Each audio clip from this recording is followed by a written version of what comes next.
চাল কুমড়োর গাছগুলো ছোট ছোট ছিল, এখন এখানে না ছোটা গাছ হয়েছে। ছোটা গাছ বলে একসঙ্গে হবে না, মা বলে, তাহলে বেশি এক জায়গায় ঘন হয়ে গেলে গাছ হয় না। তাই ভাবছি এখান থেকে দুটো গাছ তুলে অন্য জায়গায় বুনে দিই।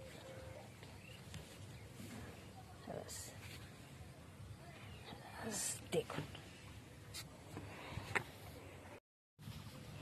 এই দেখো, এখানে আমার মা লাউ গাছ লাগিয়েছিল, তেমন তো ভালো হয়নি।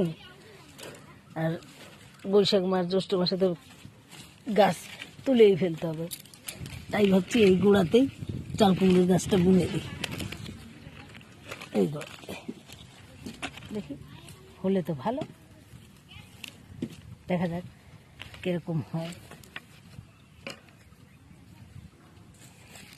শক্ত হয়ে গেছে বন্ধুরা, খুঁচা যাচ্ছে না। এই দেখুন, হাত দিয়ে মাটি সরিয়ে লাগিয়ে দিচ্ছে।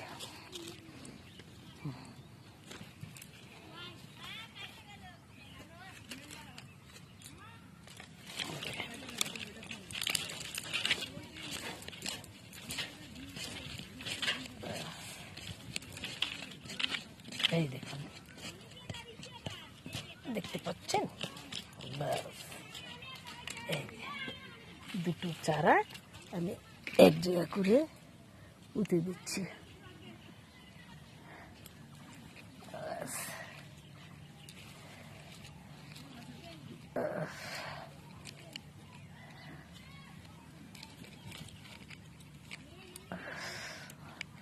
দুটো এখানে পুঁতে দিলাম। এই দেখো, গাছ তুলে লাগানোর সঙ্গে সঙ্গে একটু জল দিয়ে দিতে হয়, দেখতে পাচ্ছ তোমরা। আজকে বুধবার, তো আমার দিদা বলতো যে বুধবারে গাছ লাগালে খুব ঘন ঘন ফল হয়, প্রচুর ফল হয়। দেখাই যাক এবার কি হয়। আচ্ছা, গাছগুলো বড় হলে, ফল এলে আবার তখন দেখাবো।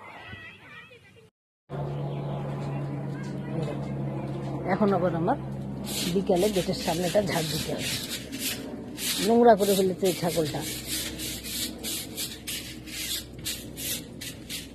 দেখতে পাচ্ছ তোমরা।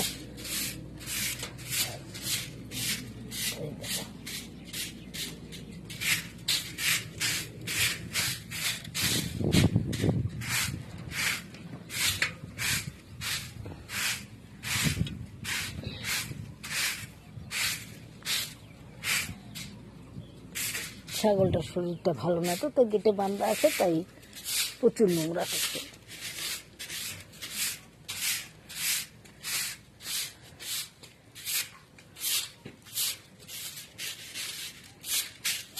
দেখো,